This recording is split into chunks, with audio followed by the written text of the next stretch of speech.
It's 1 o'clock on Tuesday, September 8th.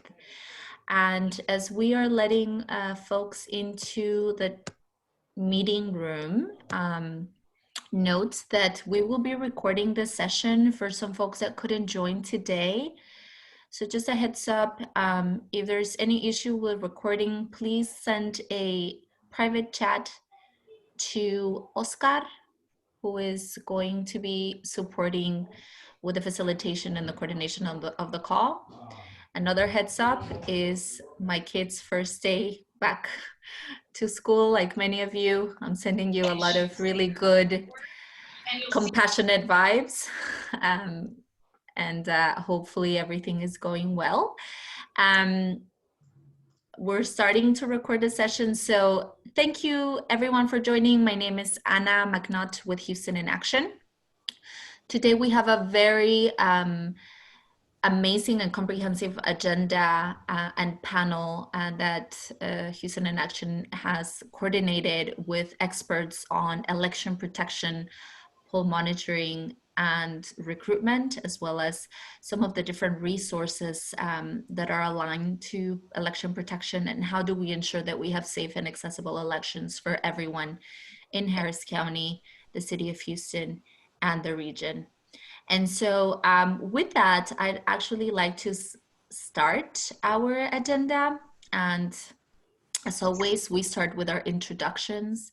So today, what we have prepared for our introductions is to use your chat portion of the Zoom call. And if you want to share, please, your name and pronouns. And the check-in question is, 55 days till election day.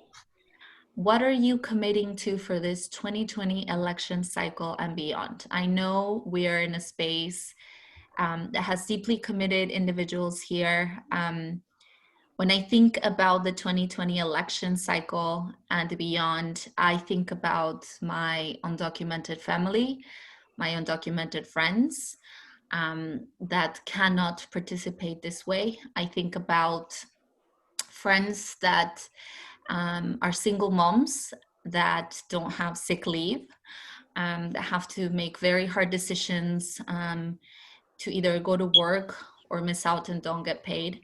So when I think about the election, I think about voting, thinking about them. And I also think about my long-term commitment to continue to build community for me, especially in my children's school, hopefully when we come back and see each other, but in creating equitable systems for a good education system for not only my kids, for every child. So with that, I see some comments and chat in the chat here in Zoom, and I hope that you're able to share with us, thinking about your family, friends, and your community. What are you committing to for this 2020 election cycle and beyond? And thank you for everyone that has shared. I see a lot of very inspiring answers, and I see committing my all. Thank you, Josh. Danielle from Avenue, committing to work as hard as I can to make sure people turn out to vote. Thank you so much. Durrel, I'm committing to remaining consistent and sustaining my push towards justice. Yes, sustaining. That's a very important word. Thank you so much. Angie with Mi Familia Vota, committing to fighting for our families in this election, but also making sure that I don't neglect to check up on these families through casual calls and texts. Yes.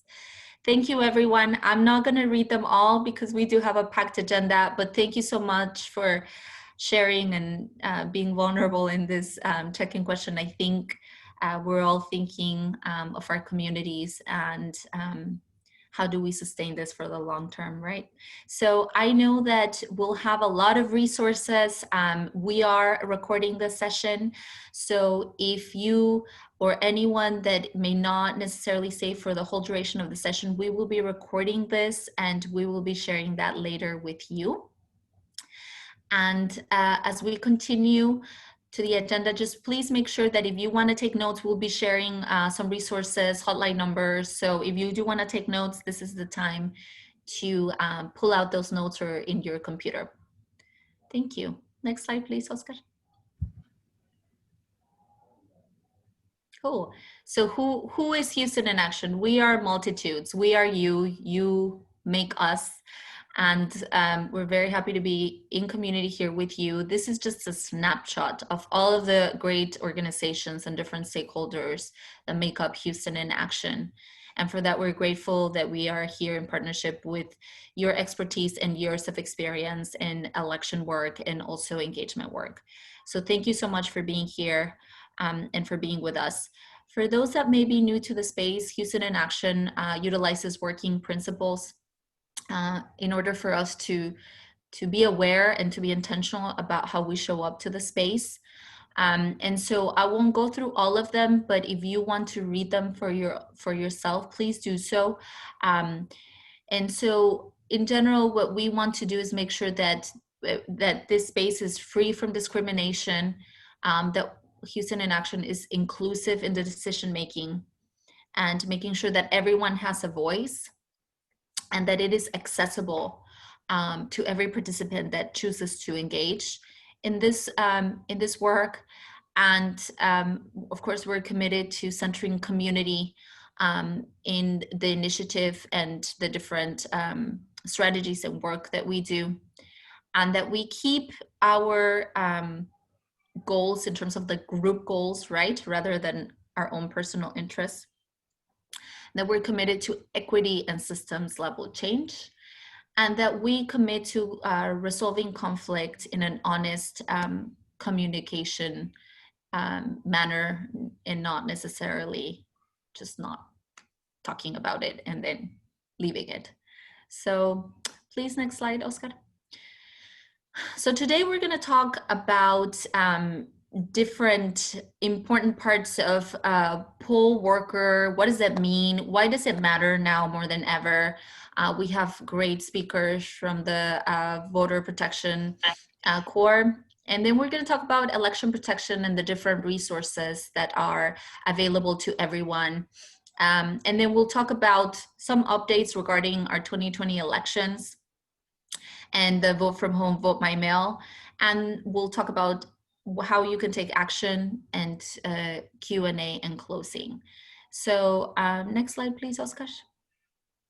So with that, I'd like to pass the mic on, figuratively, to Samantha Lisco with the Voter Protection Corps, who will talk to us about why are poll workers so important in this election. And after that, we'll hear from Elizabeth Bille from the NALEO Educational Fund about polling places on election day, voter Bill of Rights. And then we'll hear from Durrel Douglas from Houston Justice to hear about the local experience. So with that, Samantha. Hello, everyone. Can you hear me? Okay.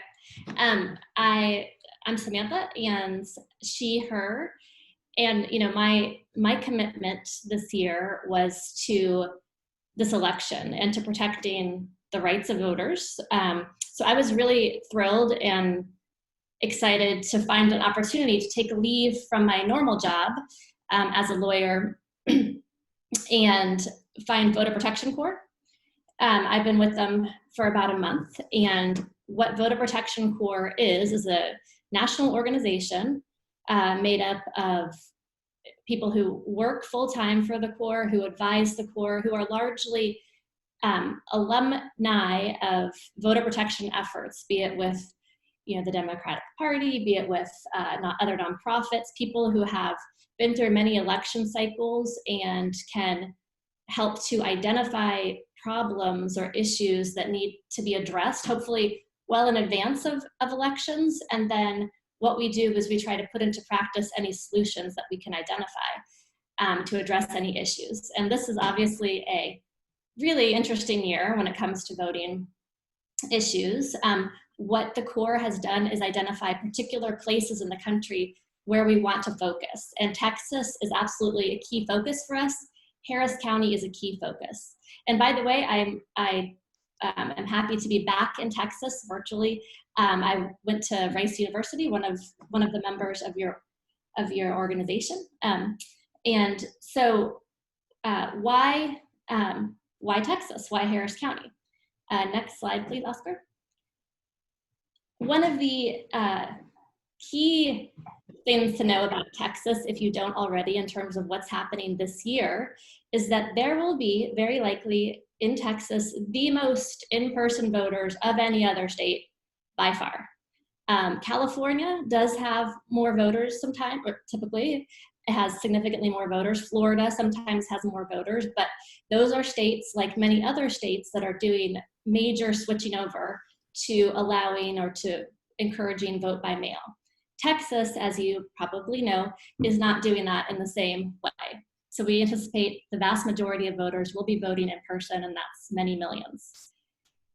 So one of the issues that is key to making in-person voting feasible at the minimum and good and a good experience for everyone is that we have adequate numbers of poll workers.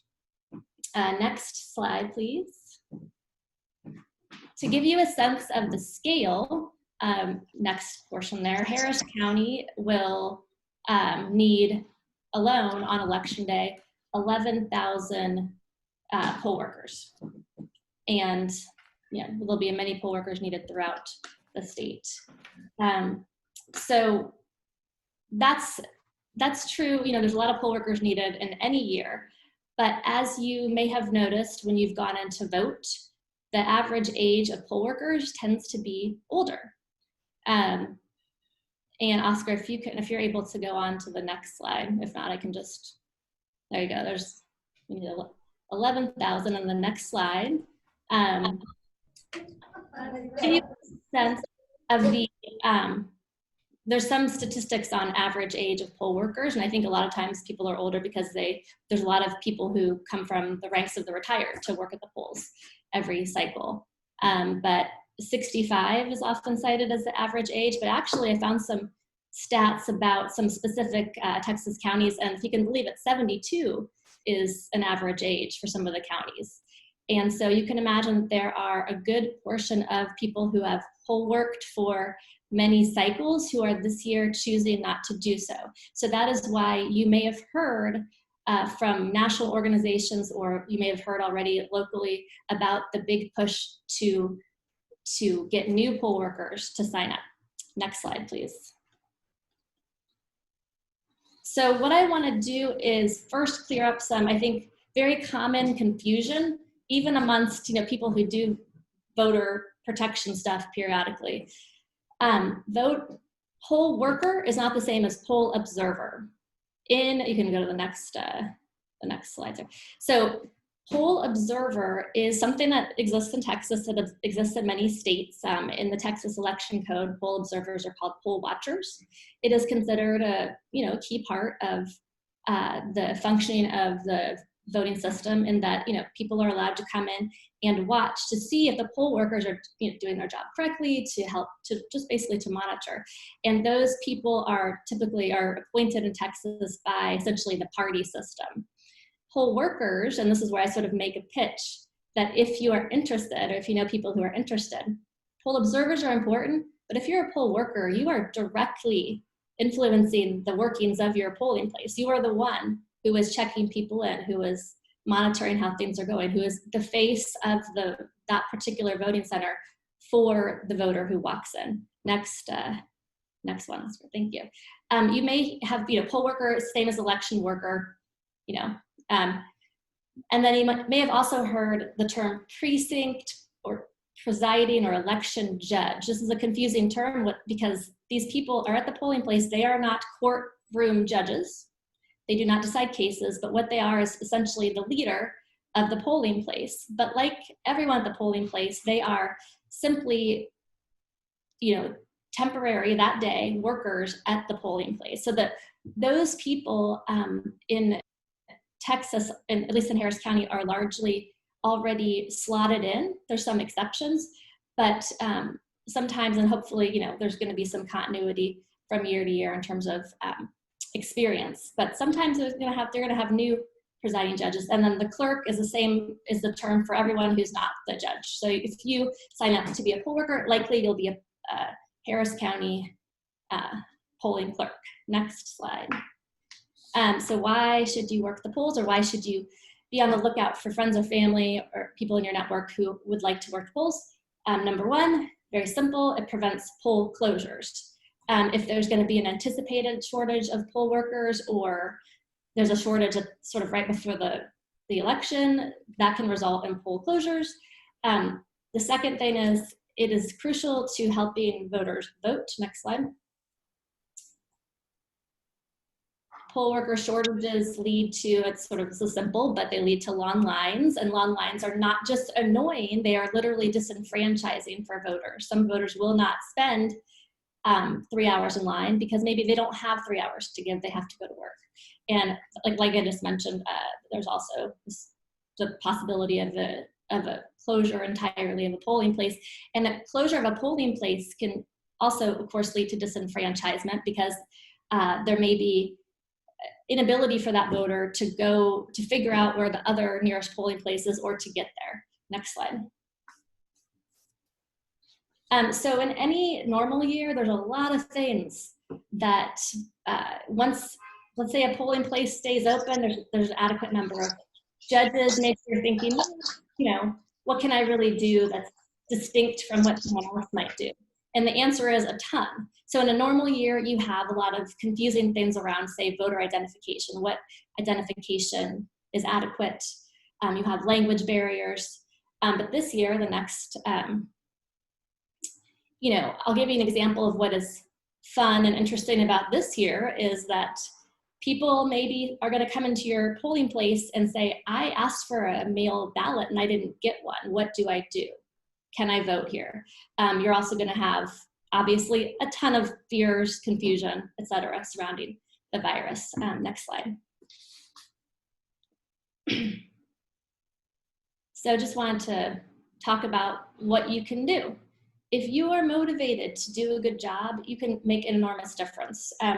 So, you know, just are you hoping to default to allowing people to vote? You can, you know, speaking the language, but also speaking the voters' language culturally and just being friendly, just being open and, you know, welcome to the polling place. The next is crucial. You will have, and I think the others are going to talk about this more specifically, you'll have a training, you'll get manuals, and to be committed to understanding the rules and applying them correctly is huge. Quick example with the voter ID laws in Texas, voter ID is a barrier for some people. It's literally a barrier because it's one extra step to voting, but there are some things you don't have to have for in Harris County. If your identification is expired, depending on how old it is, that's not a barrier. If you know that and you apply it correctly, that person will be able to vote, whereas they might not if you're not aware of that. You know, your ID does not have to have the same address as your registration. Another example of just knowing the rules and applying them in a way that's pro-voting. Answering questions, you know, these are basic things that I think many people would do just basically being friendly and open and taking some of the already confusing and scary things out of voting that are going to be heightened this year. Next slide.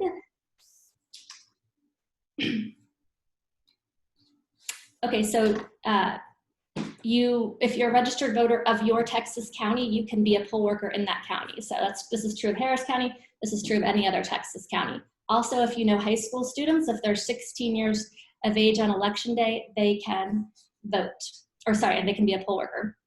A couple other quick things, because I know other people are going to talk more specifically about Harris County, but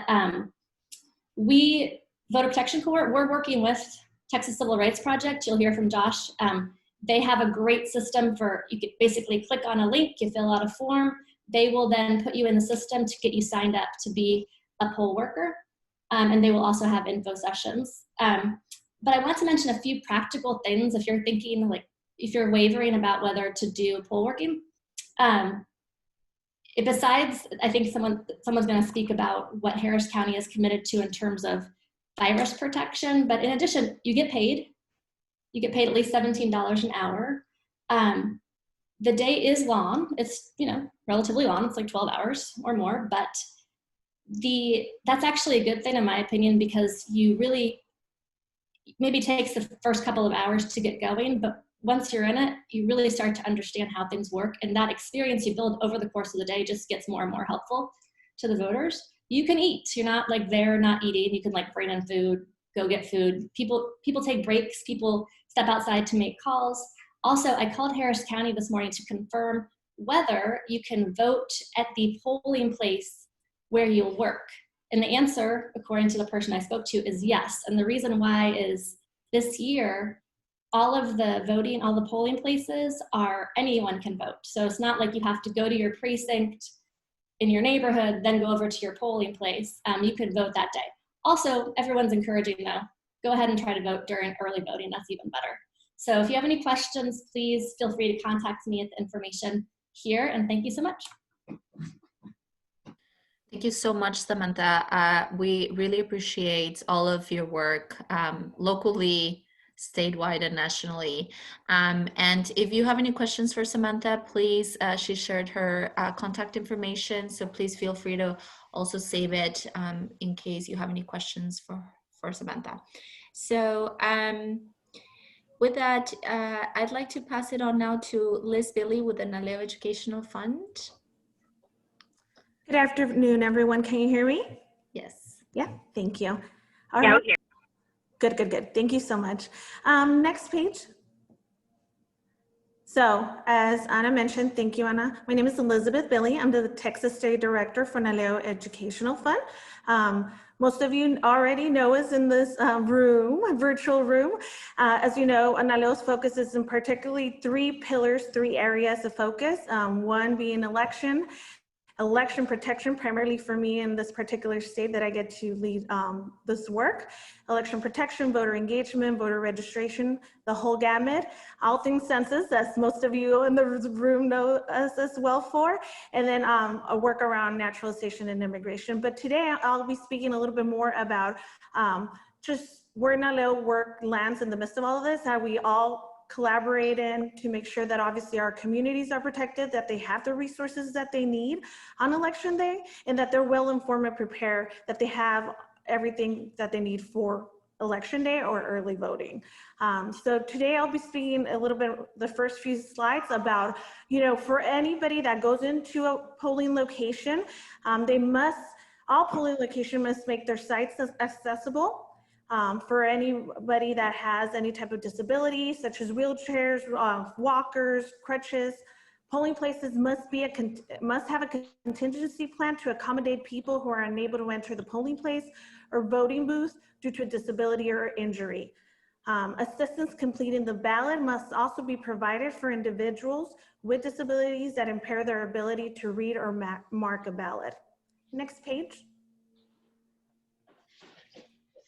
Furthermore, polling places must post a sample of the ballot being used on election day. And so we want to make all this information that you're all seeing on the screen available. Instructions on how to vote, instructions on how to cast a provisional ballot, general information on voting rights, the information on a person's rights to cast a provisional ballot, instructions on how to file a complaint with the proper election official, and also information on how to contact your elected officials, and more information if there's any type of fraud or intimidation happening at the booth.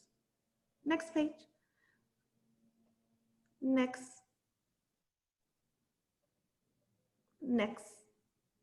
And then any person, so this is where our hotline, and I know we'll be discussing this a little later, but where our hotline comes into place. Any person who believes they are registered to vote has the unconditional right to cast a ballot on election day. Any discriminatory or intimidating or any type of systemic practice that occurs up to and or leading on election day, which challenges the ability of anybody to cast a ballot, it's a voter protection issue, and we will make sure, along with all of our national, local partners, to make sure that we are protecting our community on anytime they go cast a ballot. To give you an idea in terms of cases that we have received, in 2016, we received nearly 11, and these are just specific to NALEO, almost close to 11,000 calls. Sorry about that. not sure where that sound came from, close to 11,000 calls, and close to like 9% of those calls were specifically around just people not having the access to vote and potentially breaching or impacting, just causing a potential violation of the voter law. So more to come around the hotline and how we'll be able to support that. Next slide. So I'm happy to announce, I know Annie will have a room to speak to this as well, but at the national level, and this will obviously trickle down to the local and state level here in Texas as well, we're very happy to have partnered with the League of Women's Voters. This is the first of its kind to actually, in the past, I know the League does a phenomenal job of creating voter guides across all 50 states and really just providing such a tremendous resource to our communities. And so this year, the website that they have is also already, if you go in there, it's in Spanish. And so you'll be able to see the full website, not just voter guides, in Spanish. So for any member of our community that needs the resource in Spanish specifically, they will be able to navigate the website freely. And that will also come with voter protection information included as well in this particular page. So next slide. So one thing, as part of protecting our rights to vote, we have this Federal Voter Bill of Rights. Next slide. And so our focus, and I know along with all of our partners in this virtual room, we'll be focusing on obviously informing and educating through our media partners, through these collaborations across the state and locally to make sure our community is well informed about their voter bill of rights. The ones that you see on the screen, you'll be focusing on just making sure that obviously we do a lot of digital Facebook, social media promotion, obviously, and we'll have an access to printing some of these, but primarily our focus is to make sure that this gets to the access of our community. They know their rights in both Spanish and English, and that they have access to reaching us. As you see, there's contact information at the bottom of the screen to make sure they contact us. And I believe this is just my portion of the presentation for right now. Thank you, Liz. Thank you so much. It would be really helpful if we can get the website page where folks can download the voter bill of rights, or if you can direct also us to your Facebook page where they can get more of these this information resources, especially for bilingual communities that speak Spanish and English. Thank you so much, Liz, and I know we'll be asking you to present in a little bit as well. Thank you. And now I'd like to pass it on to Durrel Douglas with Houston Justice. We'll be talking about what that looks like for us in the local experience in terms of poll working recruitment, what that process looks like, and what are some of the trainings available for folks. Durrel?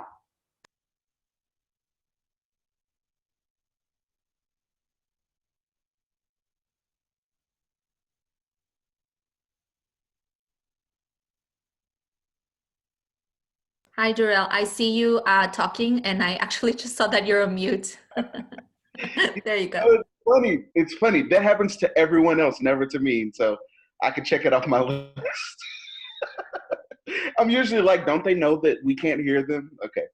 But I'm Durrel Douglas, and I'm with Houston Justice. We're probably best known for our work with Project Orange, which is the jail-based voter registration and voter turnout initiative every year. And so I'm going to talk a little bit about poll worker recruitment. Before I go directly into it, I'll tell you a little bit about how we figured that this would be something that we want to focus on this year. I'm pretty sure, like everyone else and like the last two speakers, we all realized, wait a minute, who's at the poll working locations, okay? And who's at the target for COVID-19? And we realized we had work to do. And so we teamed up with the National Urban League and the National Election Centers, and we came up with this plan to do these very casual kind of conversations around like, what is being a poll worker? Because a lot of times we've noticed that like counties, like Harris County will, and they do a really good job in Harris County, reaches out to folks and says, hey, be a poll worker. But a lot of times people may not know exactly what that looks like or what to expect. If you go to the next slide. Okay, so if you go to the Harris County's website, they break all of this down very simply. But even if you don't go there, we have a helpline, and I should have put it on there. We have a COVID outreach helpline where people can call and ask questions about where the closest food bank, where the closest pantry is. But we also open that up to answer questions for folks who may have questions about voting. And one of the reasons why we did that was because we knew with our work behind in the jails, a lot of times we go and we register people, but when it comes back around to them actually voting, they don't have a way to get in contact with us. So that number is 713-520-1500. Again, that's 713-520-1500. And there are volunteers that are on the line 7 days a week from 9 to 5. They split up into shifts to answer questions about all of this stuff. Mostly for those who are in jail or the formerly incarcerated. That's kind of where that information is targeted. So poll workers don't have to necessarily work every day. As far as I understand it, from the October 13th is when early vote starts. It ends on October 30th, and then of course there's election day. So one of the things that's huge, we noticed on one of the calls that Harris County Clerk Hollins had with some of the folks that usually do it, they were worried about, when it comes to early voting, that's 12 hours. Do we have to work the whole day? Do we have to work every day? No, you don't. They're really flexible with that. How do you become an election worker? It's really simple, and it's gonna, let's see, someone just asked the question. If you are formerly, let's see, I'm sorry, I just saw it. I can read it. If you're formerly incarcerated or have a felony and are of papers, can you be a poll worker? Yes, you can, because you qualify. I think the rule is you have to otherwise qualify to be a voter in that space, and so you have to be a registered. I don't even think you have to be registered to vote in the county. I would. Is that so, Josh? You do have to be registered in order to work. I didn't think you had to be registered in order to be a poll worker. High schoolers don't have to be registered to vote, but in order to be an 18-year-old or over poll worker, you have to be registered in the county that you're working in. Okay. So that's the difference. So you can be 16, but if you're over 18, then you have to. Okay. Good stuff. And to become a poll worker, it's really easy. The county is always talking about it on Facebook and elsewhere, and we're always sharing their stuff. You literally just go to their website, which is harrisvotes.com/election workers. And it's like one of the first drop downs. You just click to apply now. And I mean, of course, you have to select your party. And there's a huge need for bilingual election workers, so that's really huge. If you're bilingual, you're really needed to work at the polls. And as Josh was just talking about, you don't have to be 18. You can be 16, and you can be an election worker working at a local poll, and you actually get paid for it. So in addition to, I guess I'm going to skip over some of the other stuff because it's kind of redundant, but I will say we're looking, our very next, if you go to the next page, if you go to the next slide. There we go. So we're having our very next discussion, what it's like being a poll worker, on Friday, September the 18th at 6 p.m. It's going to be on Facebook Live and Zoom. We'll make sure everyone unmutes themselves when they speak. But it's really going to be a casual conversation.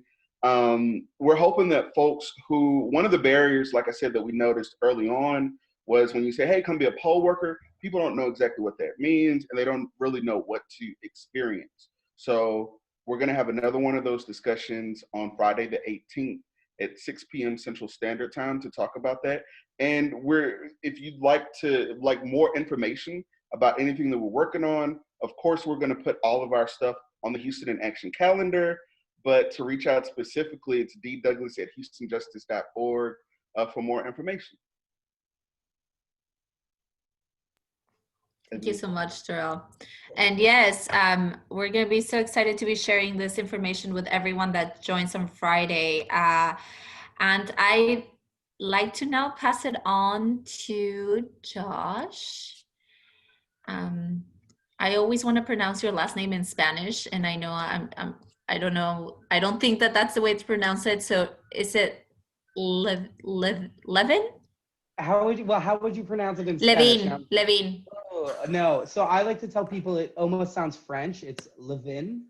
Levin. Okay, so I wasn't so far up. Okay, awesome. Yeah, no, not bad. All right. So hi, everybody. My name is Josh Levin, pronouns he, him, L. I'm with Texas Civil Rights Project, and we are going to have a fun, quick round of trivia. So you should be able to see my screen.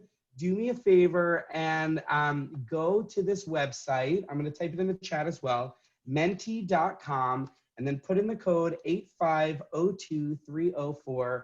And thank you, Houston in Action, for showing me this great tool. I use it all the time. We love it at TCRP now. All right, so put in a good nickname, a fake nickname, doesn't matter.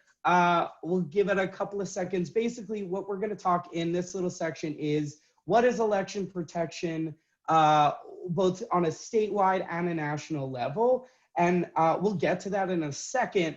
But the first thing is, in our world of voter protection, the number one thing we can do to help fight voter suppression, especially here in Texas, is making sure that we're educating people as much as possible. Because one of the ways we suppress the vote here in Texas is by making it really difficult and really complicated to vote. And then by making people feel dumb if they try to ask questions. So those stigmas are removed. We're gonna, all questions available here in the chat at any point. Write down, no question is dumb. We gotta make sure that we're all here. I'm gonna just vamp for 5 more seconds as we let some more people on. All right, so we are gonna play trivia. Everybody get ready. It's real short. First round, just a warm up. It's a national question. It's a bit of history. Which group of people were the last to be granted the right to vote? Was it Asian Americans, Indigenous Americans, or Black 18-year-olds? Which group of people were given the right to vote in America, the democracy? You have 7 seconds. Since multiple choice, put the answer down on your phone. 3 more seconds. All right, and the answer is Black 18-year-olds. That was the 26th Amendment, which was passed in the 70s, I believe, lowered the voting age from 21 down to 18. Indigenous Americans were first given the right to vote in the 1800s, but only if they disassociated themselves from their tribe.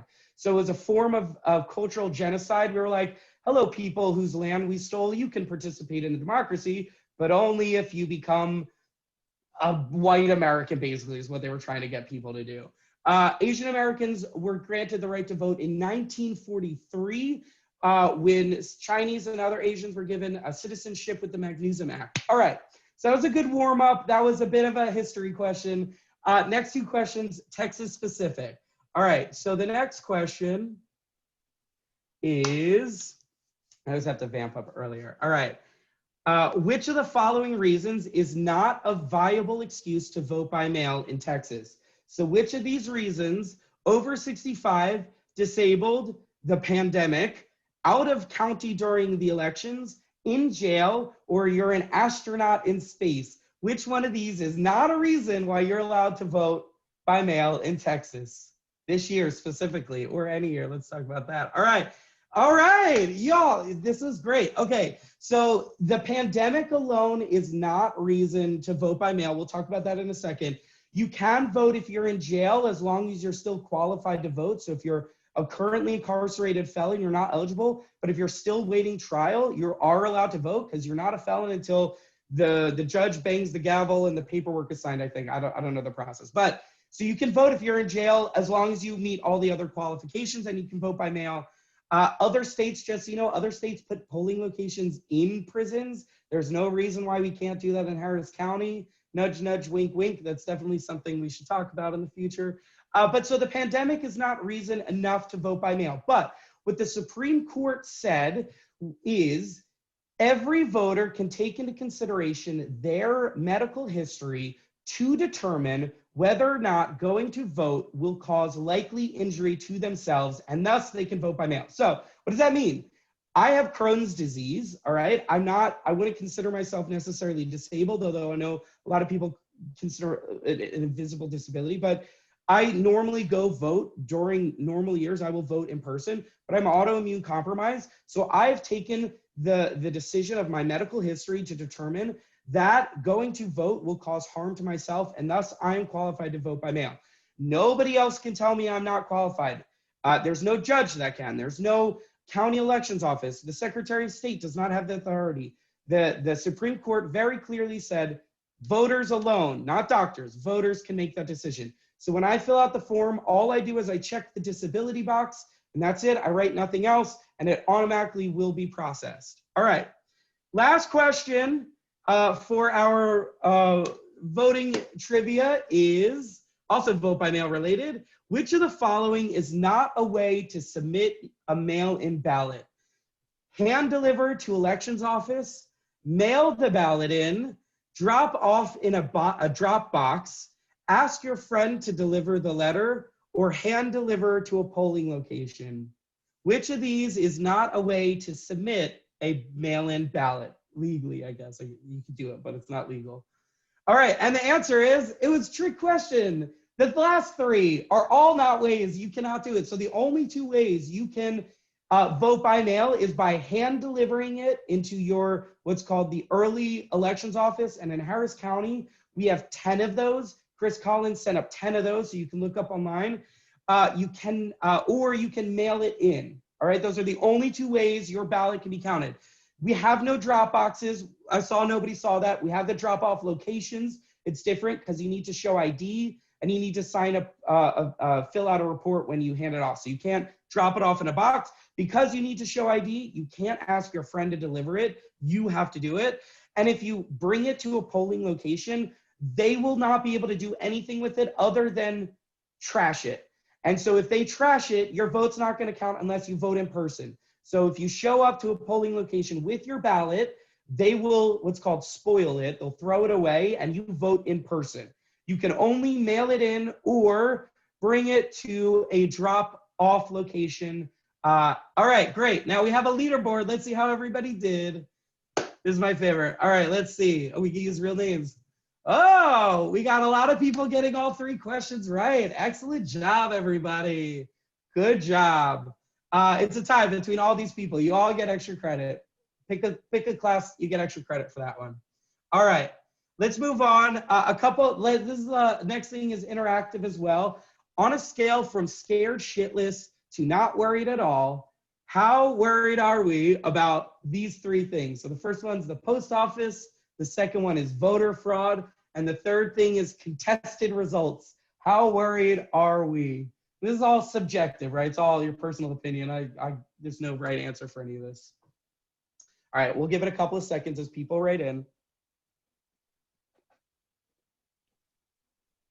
Some of you might have been on an email list this morning that I was on that was progressive groups prepare for contested results, arming civilians, like some ridiculous thing like that. I was like, oh my God, this is wackadoo. Okay, so let's talk about some of these things real quick. The post office. I'm pretty worried about the post office. Just like in a normal year, I always worry about the post office. I love the post office. But when we talk about vote by mail, I want to kind of compare it to the flatten the curve chart that we all looked at for like a hot minute at the beginning of the pandemic. So if we are smart about it and we socially distant and everything, we'll flatten the curve. And, you know, a lot of people are still going to die, but at least our healthcare system won't be overrun.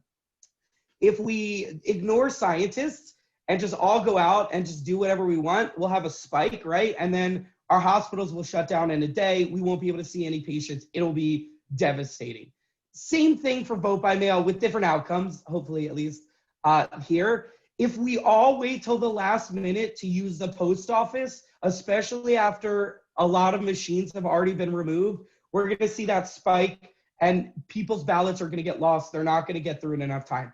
So if you're planning to vote by mail, apply early. And if you're able to, maybe drop it off at one of those locations or just do it super early, as possible so that we can flatten the curve.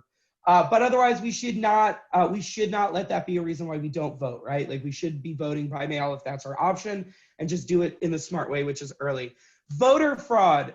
So most people think of voter fraud as like, my great uncle mailed in a ballot, but he's been dead for 10 years. Like that's voter fraud. Or I accidentally tried to vote and I wasn't qualified to vote. So that's technically voter fraud as well. I'm not too worried about that kind of voter fraud, right? We have a lot of securities in place to make sure that dead people don't vote. We are supposed to have in place prevention so that way people who aren't qualified to vote can't vote, or people can't vote twice, things like that. I am worried about like machine tampering. We stopped talking about that a while ago. There's like this high school hacker competition where like sophomores in high school in Florida hacked election machines in like 10 minutes. Like it's ridiculous how that side of it is really not talked about. So I'm not really worried about like dead people voting. I'm more worried about like hacking of stuff. But you know, there's not too much I can do. I'm not an IT person about that. Contested results. So I don't think we should be too scared of this. I know people have been sounding the alarm. Like I said, I got an email this morning that was like, progressive groups are worried that we're gonna have to start a civil war over this. And I'm like, I think that's a bit much. And I think it's like a little premature to be talking about that. We have a long history of peaceful transference of power from one president to the other, even when fishy things happen, right? So like JFK's election, he had a bunch of people dead vote, but we still peacefully won. 2000, we remember that Al Gore versus Bush. Congress, in real times of question, Congress will decide who wins, and the Army has already said that they're going to do whatever they say. So I wouldn't be too worried about that. All right, I just got the red light that I'm wrapping up on time. So what's election protection? How can you help? So for all these reasons, we set into place, we have this national network, Civil Rights Project, Common Cause, and ACLU, and then here in Texas, TCRP, League of Women Voters, and of course, Houston Action, and about 100 other organizations work together to make sure voters have the knowledge, the education, and the protection in case things come up and things are fishy and we have questions about it. So we operate, so first of all, we already talked about poll workers. That's a big thing, making sure that we don't have polling locations closed. And then we also operate this toll-free hotline in a bunch of different languages that anybody with any question can call. We'll answer your call, and we'll maybe if there's any problems, like maybe a polling location doesn't open on time, and so now Harris County is not going to be following code. If they plan to close at 7 and they didn't open at 7, they're not open for 12 hours. So we'll actually sue them on day of to make sure the polling locations stay open a little bit longer, a whole bunch of other stuff. So we operate these hotlines. We train legal volunteers all over the state to be able to answer questions or to sue counties or threaten to sue counties if there's ever any issues that come up on that sort of thing. So we're going to be promoting this a lot. We also use the hashtag #ProtectOurVote, but we're there. If you need help, you can give us a call at any time. The hotlines are live. You might leave a message now, but as soon as early voting happens, we're going to have live people answering the call at all times, and in any of these languages, which is really helpful as well. And then the last thing is we are recruiting and deploying poll monitors. And these are people who are going to be helping voters if they have problems. This is a great volunteer opportunity. We have the first one is called a virtual poll monitor. So basically, we all know Big Brother exists, right? Like we all get advertisements for really specific things that like we know that they're listening to us about, and they're just going to do that. That sucks that that's in existence, but we're going to use it to our advantage, and we're going to become Big Brother for voting rights.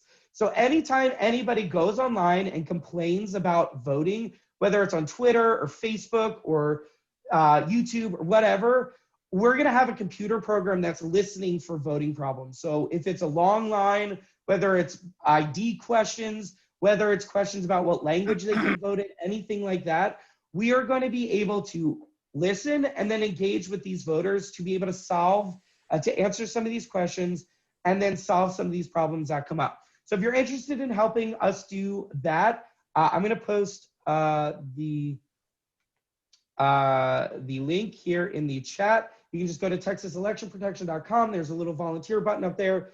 You hit that. So if you want to help us monitor social media and engage with volunteers, do that. We also have people that are going to be driving from polling location to polling location, making sure that there's no one outside harassing people, there's no long lines, there's proper ADA parking, that the place is actually open and operational, a whole bunch of things. We're going to be able to help voters just by looking to see that from the outside that the polling location is up to code. We're calling those roving or driving poll monitors. So if you want to volunteer in our efforts to help educate and protect voters, fight against voter suppression, go to texaselectionprotection.com and you can sign up to volunteer there. All right, that's pretty much all I had for my little section. If there's any questions, great. If not, I think that's right at time for me. Josh, thank you so much for this really awesome presentation and interactive session. So I do have a question. How many virtual poll monitors and how many roving poll monitors are you looking for? And what are the timelines or what are the dates that you want to, or that you're recruiting for? And if there's any specific languages or any specific information that would be helpful for folks to be aware of? Definitely, great questions. So basically, we have about 3-hour shifts all throughout early voting and on election day. So you can sign up for a shift that works around your schedule. We take about an hour to train you. That's all done virtually. And if you need any type of pro bono or volunteer hours, we'll sign all the paperwork that you need in order to get that. And we'll just train you to be around 3-hour shifts. So it's all at your convenience. We're looking for hundreds of people. We're going to be, I mean, there's not, I think, a number that any of us are going to be like, yeah, that was it. We protected every voter, right? Like we were looking at 4 million people on election day voting, 5 million people voting somewhere before that. It's all hands on deck. We've never seen an election this serious, this large. And honestly, we haven't seen counties really even care this much either. So it's going to be really interesting to see the effort from everybody put in.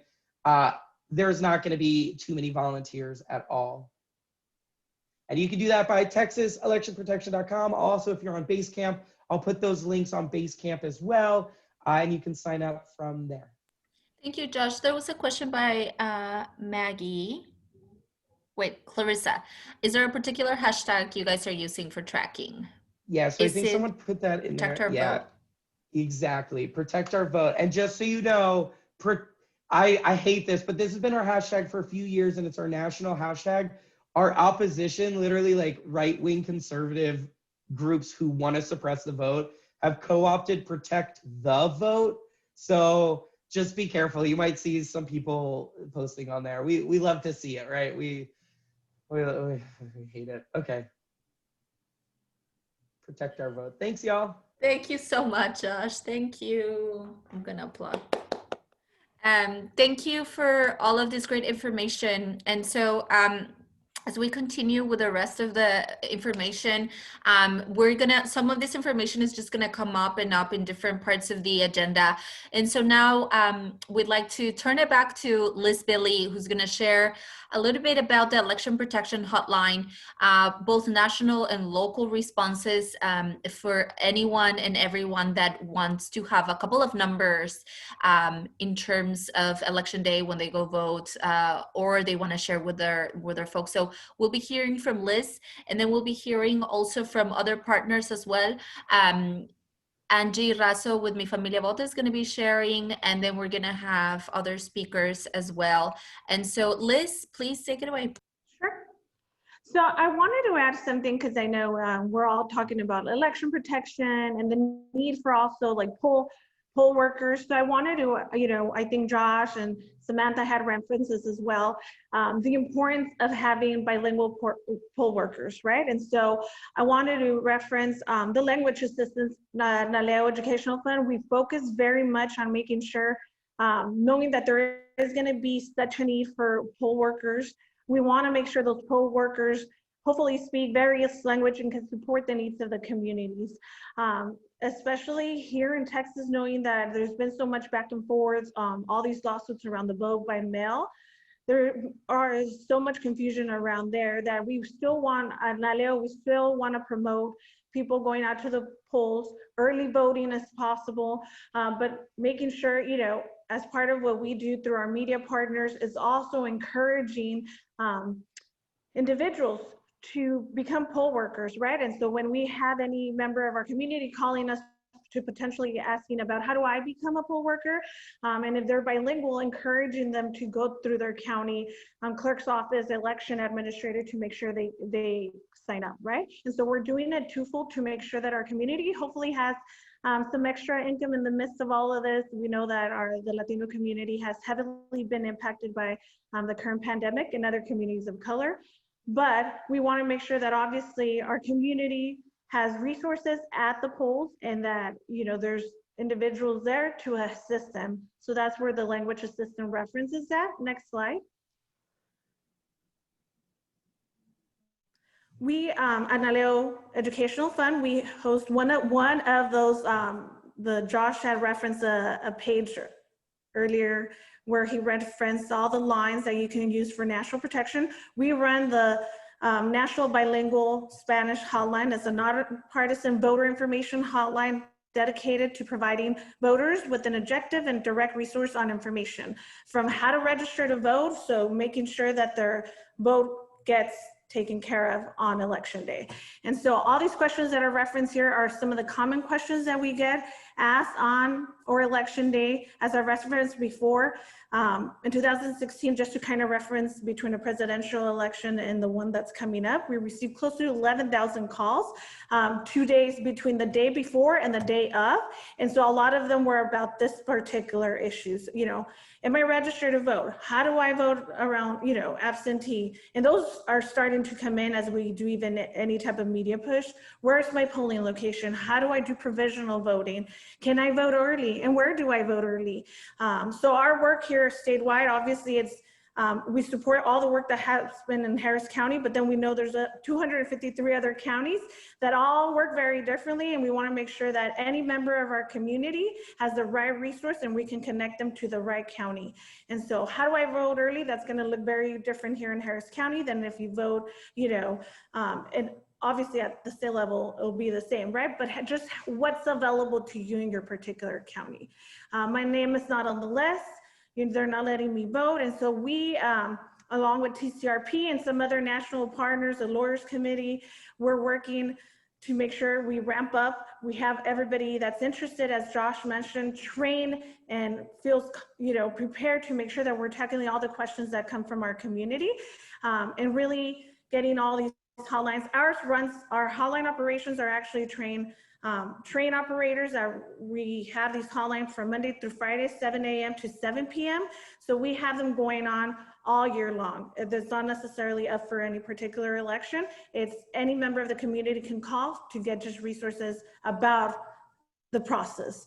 And then the other questions that are referenced here, like how do I find my polling location, voter guides, etc. All the needs that they may have. And what we want to do is offer them all the tools that we possibly have at our disposal to make sure that they go out and vote and that their vote is protected at the polls. Next slide. Oh, so my slides are off order, no wonder. So this was I was going to reference earlier about the language access, making sure that we're protecting our communities who do not have access to or a full understanding of, you know, of the English language. So we want to make sure that obviously there's poll workers available that can speak to our minority and are just well prepared to make sure that our communities are have access to voting on election day. Next slide. One thing that we're also tracking both at the national and local level, and Texas is kind of known for this, not necessarily this particular county, but there's a lot of counties in this particular state where the materials, tracking that they're accurately translated materials, and not just in Spanish, but in different languages. Some of the materials are not being translated correctly. You know, the words that are translated don't even translate, you know, just in the appropriate language. So making sure that we're not misleading our community, that we're not translating things that may not even make sense to a member of a community that speaks that particular language. So making sure that we're covering all of our bases and that our community gets the right information from beginning to end. Next slide. And I think we're going to pass it on to Angie. Yes, thank you so much, Liz. And I know if you could put the hotline number in the chat, that'd be helpful for folks as well. Thank you so much for the presentation, Liz. And now we'll pass it on to Angie Razo with Mi Familia Vota. Yeah, good afternoon, everyone. And I won't take up too much of y'all's time. So great to hear from our partners that are delivering these trainings, because I know we definitely use all the knowledge that y'all just shared when we are talking to community members through our hotline. So we've shared briefly beforehand, we are running a hotline that's open to all across the state of Texas, and callers that call in will get asked what state they want to be connected to and what language they want to get connected to. And right now we have English and Spanish. And this hotline or helpline is really a great resource for our community members that want to register to vote. So we make sure that we give them the appropriate resources to register to vote, whether they have a printer or they don't have a printer, but that and they still need to register to vote, or if they need to update their voter registration or need to check their voter registration status, that we're guiding them through the process as much as we can over the phone. And then also transitioning into a general voter education resource for our community members. We're seeing a lot of monolingual Spanish speakers call in, a lot of older folks call in that maybe don't have access to internet or maybe don't know how to find this information. So we ourselves are learning to become experts in a lot of different counties and the processes they have to look up polling locations, to look up voter registration status on their county website. So if you guys know of anybody beyond Harris County or Fort Bend, feel free to also send them our way. All of our volunteers and our phone bankers receive a training so they understand how they look up that information. They can give members appropriate resources, or if they can't answer the question, that's somebody who can follows up with them. And we've already relied on some of the organizations here to get the appropriate information to our community members. It is operated by callers every Tuesday in the evening because Univision, our great partner, who I think Grace Olivares is on the call with us, promotes it every other Tuesday, and then every Tuesday on some of our other Spanish-speaking networks. So we always have folks on standby. But we see that voicemails come in throughout the week. So we're trying to move to a place where people that are leaving voicemails get an answer call, a call back within 2 days. So we're not leaving too much time between people calling and not being able to get their questions answered. But in general, like we are just taking all this knowledge that we're finding out about the elections and making sure folks have it. As we get closer and closer to election day, a lot of the questions that are coming in are about vote by mail, if they're eligible or not, how to find polling locations, how to get prepared, the voter ID aspect and those resources. So during our calls with folks, even if they are not bringing it up, we're trying to make sure that we're asking questions like, do you have a voter ID? Would you know how to find your polling location?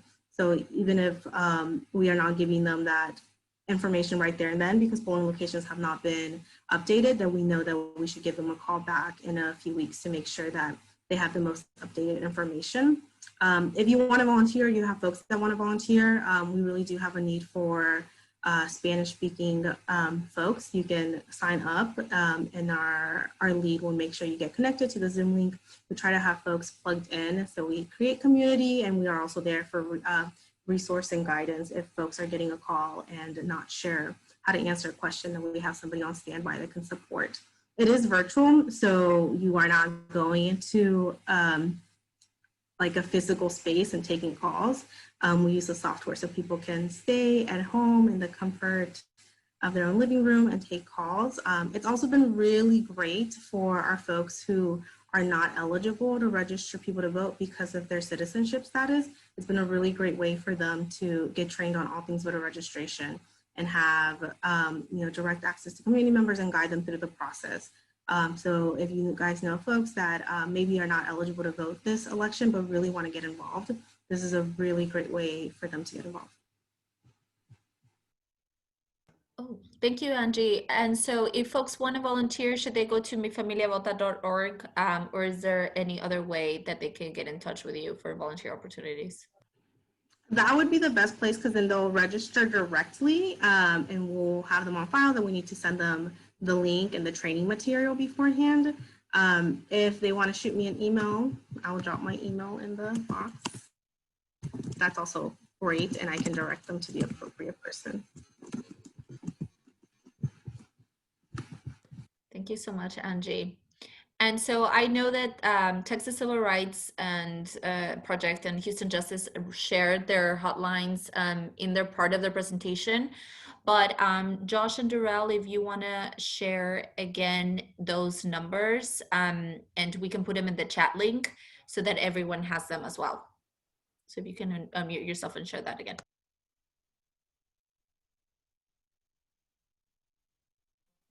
Yeah, I'll just throw out. So 866 Our Vote is the English main hotline, and then you can break it down into the other languages there. So that's usually easiest to just throw out people. And then obviously what the past speakers were saying with the Spanish language website as well. I also wanted to throw in real quick a link to sign up to be a poll worker. So I'm going to put that in the chat as well. If anyone's interested in being a poll worker, you could do that.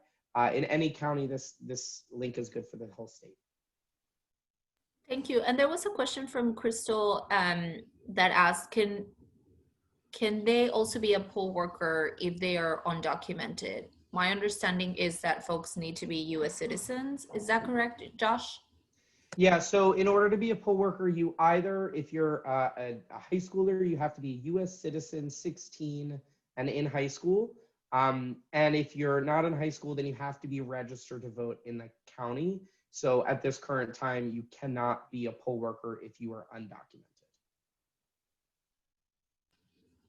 Thank you so much. And Durrel, if you can also share again your hotline number. I know we put it in the chat previously, but if we can reshare and share your hours of operation. I know that your hotline is used for connection to pantries and other resources. So if we can reshare that information, please do so.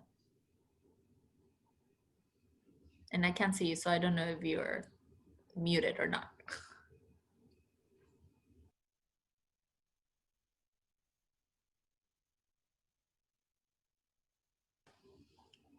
We'll drop it in the chat as well. But Durrel, if you can share that information with folks, that would be really helpful. And so moving to our next part of the agenda, we're gonna switch a little bit with as an extension of what we're discussing right now. We're gonna talk about the 2020 elections and polling locations. And so I'm gonna pass on the mic to Veronica with Houston in Action, who's gonna share a bit about our updates on the election administrator role and the status of polling locations in Harris County. And we'll hear also as well, we definitely want to hear from you all in terms of, what areas have you identified as having gaps. So we definitely want to have a discussion with everyone present on the call. So Vero. Hi, good afternoon, everyone. My name is Veronica Garcia, and we're going to switch a little bit. If you'll go ahead and go to the next slide. The next couple of slides are going to be more of an update for you all, and several partner organizations on this call have been directly involved with what I'm about to talk about. So please feel free to chime in wherever you would like. The reason why we're talking about this right now, even though this is not applicable for this current election cycle, the systems for this new office are being built right now. And therefore that gives us a great sense of urgency in ensuring that while the county is building this office, that certain systems are in place. And so just by way of background, for some of you, this office, the Harris County Office of Election Administration, was pushed forward by Harris County last month in August. And essentially what it is doing is taking duties from the clerk's office, so the election administration duties, and duties from the tax assessor collector, and creating a whole new office of an election administration office and a new position of an elections administrator. Notably, the clerk, the tax assessor, both of those offices are elected positions. This new elections administrator will be appointed. He or she will be appointed by a newly created election commission, which is comprised of our Harris County judge, the clerk, the tax assessor collector, as well as the chairs of the Republican and Democratic parties here in Harris County. And so if you will go to the next slide, please. So because this is this position is appointed as opposed to elected, there are a few things that we've been pushing for along with our partner organizations. And that is one, to ensure that there is still accountability with this new office and with this new position, transparency, and also authentic community engagement. There was a piece that we were able to publish in the Houston Chronicle recently that outlined these 3 different areas and gave examples of systems that they could put in, the county could put in place to ensure that those 3 different transparency, accountability, and community involvement were at the forefront.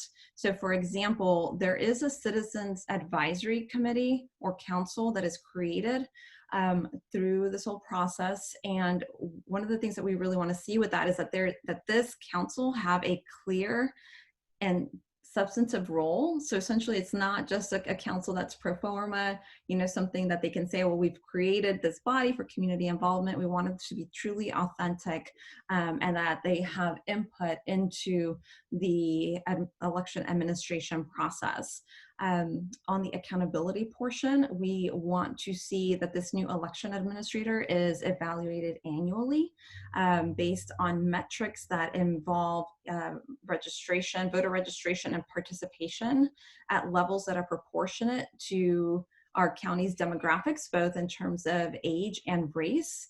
And then also very importantly is the issue of pre-clearance. And so essentially, once there is an election administration plan, that this election administrator cannot just make substantive changes on his or her own volition without having some checks and balances, whether that's going back to the court to seek approval, that there is a lever there where there is some public accountability to changes that are being proposed.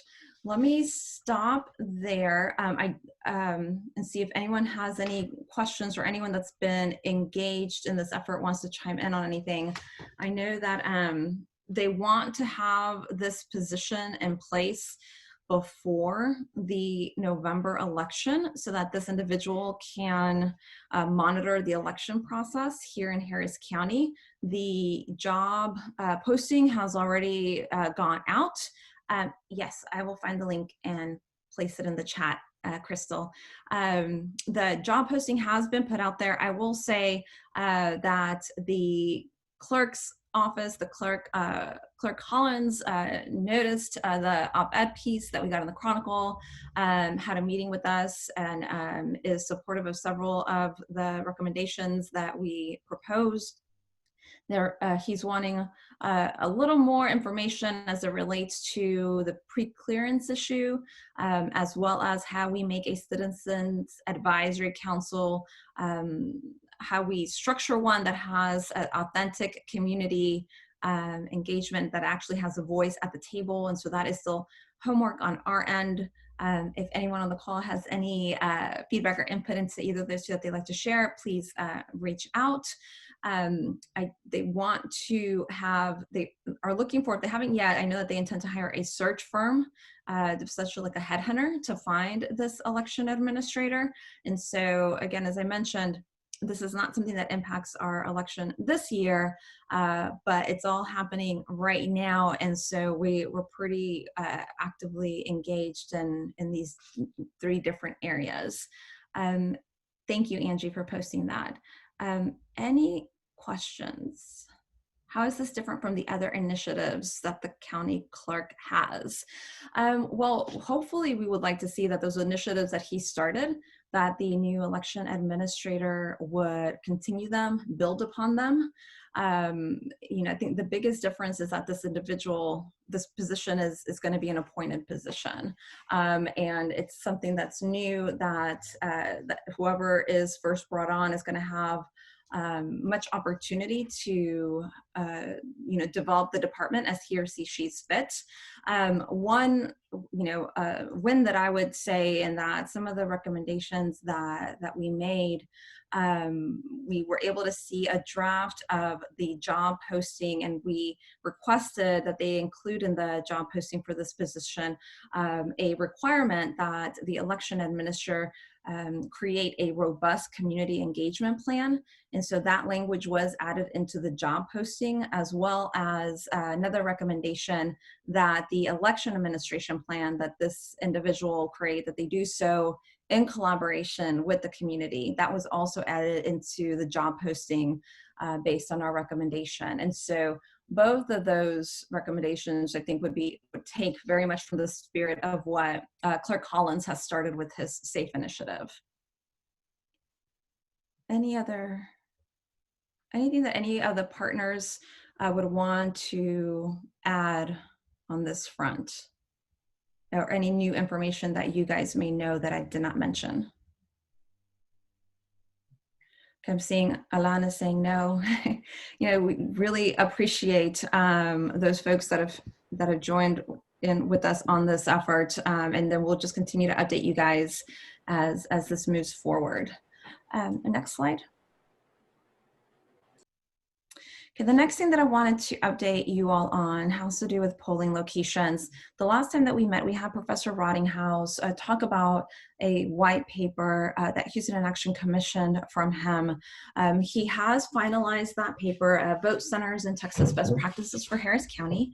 And the paper really does focus on vote centers, but one of the areas that we asked that he include was an analysis of, we had a list of the county's tentative polling locations. And so we asked that he include an analysis of what the county was proposing, along with a voter turnout from earlier this year. And so what he was able to do using essentially Latino and Asian early voters from the primary runoff, unfortunately, because of the way that the data is, that he's looking at surnames, so Latino surnames, Asian surnames, not able to identify Black surnames. And it's also, I will say, possible, right, that it may be a Latino surname, but the person may not be Latino. And so I just want to, put that out there, and that, that this is kind of an educated guess, essentially, based on the data that is available.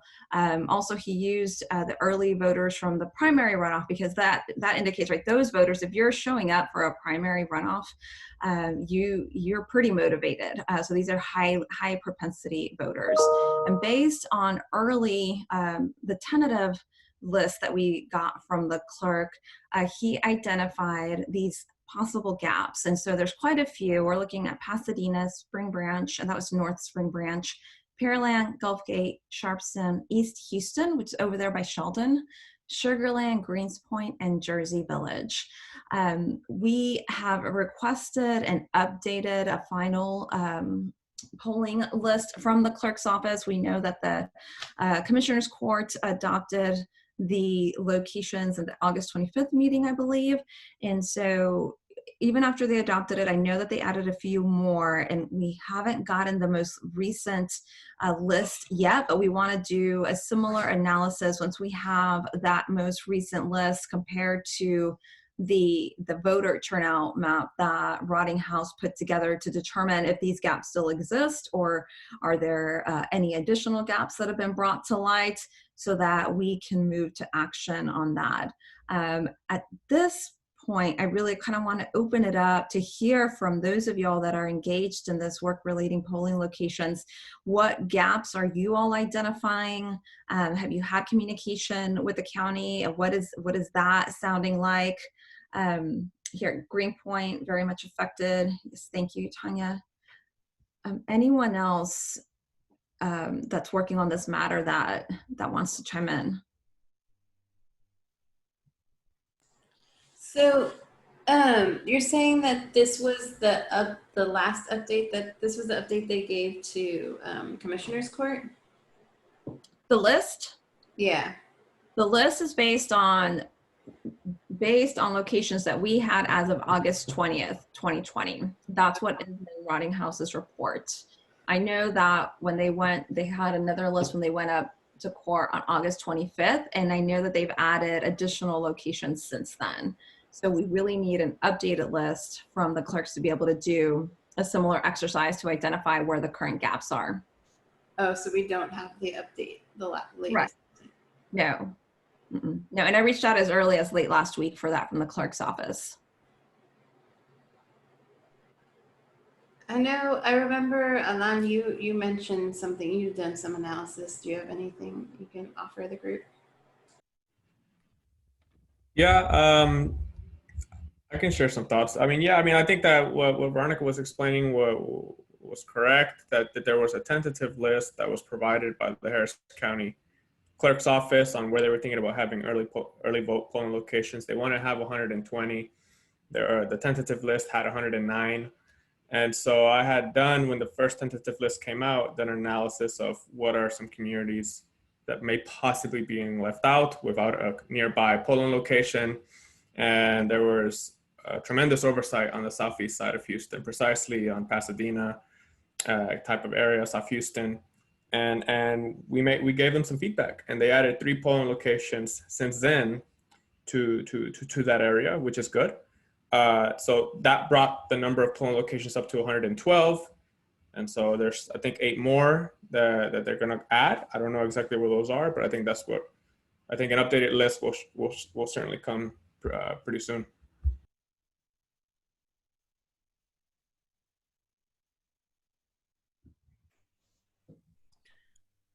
Pero I have a question, or Alan. So what is the deadline? I know some of our partners and members have also provided recommendations of polling locations within their communities. What is the deadline by which those recommendations are taken by the county clerk's office? I defer to Alan if he's heard a specific deadline. I know that polling locations are subject to change up to the election day. Yeah, that's my understanding as well, because there was a vote on the funding that happened a couple weeks ago for all of the polling locations that they possibly want to have, but that is going to continue to shift up until the election, because to this day they're still looking for polling locations, especially for election day, on which venues are available. You know, they're actively looking with working with community members to see who can lend them venues.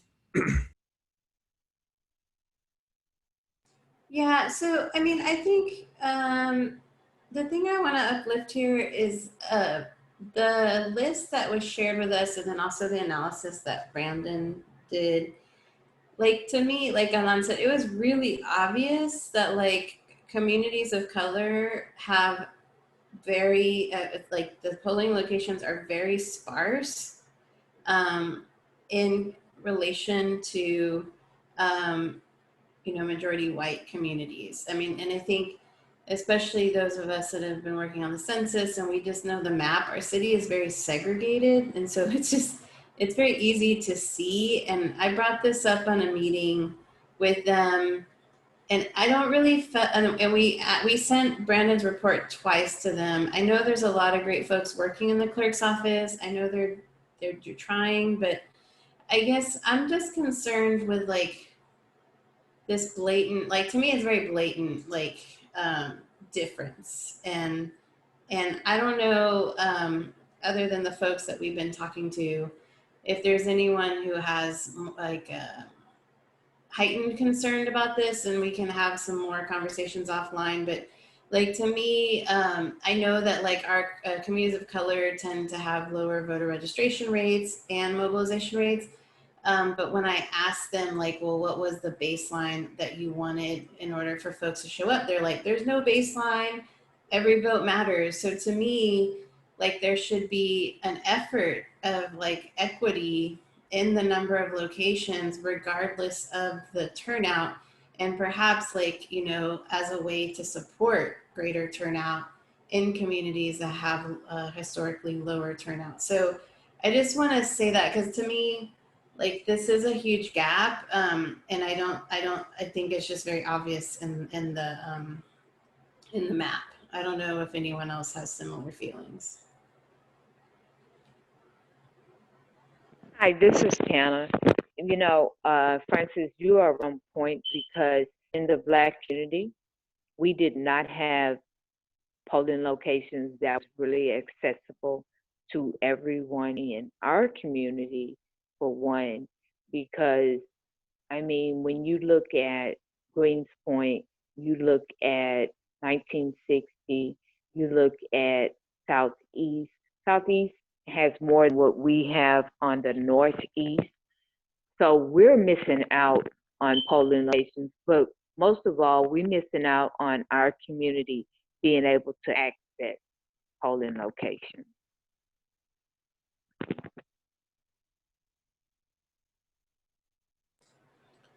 Okay, well, maybe if anyone, I mean, I definitely want to say thanks to HTown Power. I've like seen the emails. They've been like really diligent about reaching out to the clerk's office. That's awesome. And so if there's anyone else that hasn't been a part of this conversation and you're wanting to support, just let us know, because I think we'll be reaching out again to them very soon, because I do think it's something we need to continue to have the conversation about.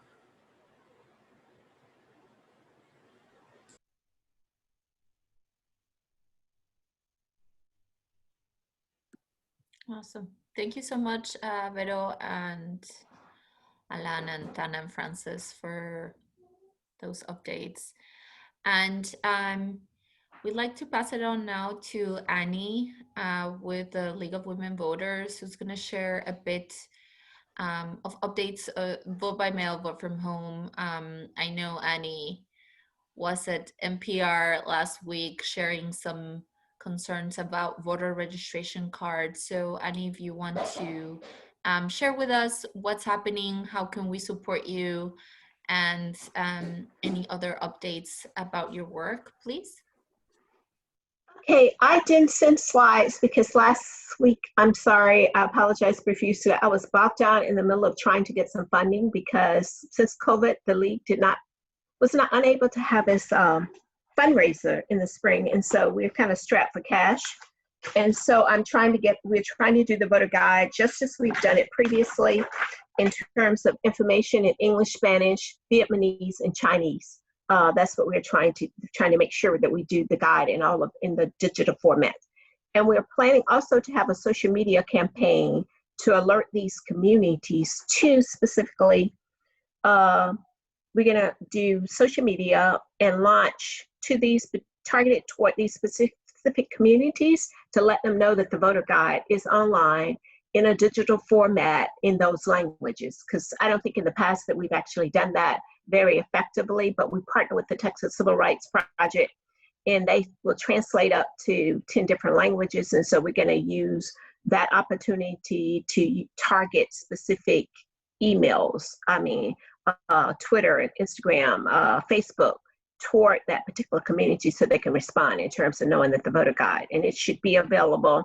The voter guide should be actually available mid-September online in the digital format, and we are printing a limited number of English copies. Most of the things that people have said and have already been covered in terms of voter protection, but we do partner with KPRC on election day to do a phone bank where voters can call in, or individuals can call in and find out whether or not they are voters, they are registered voters. We can send them to the site, we can look it up for them.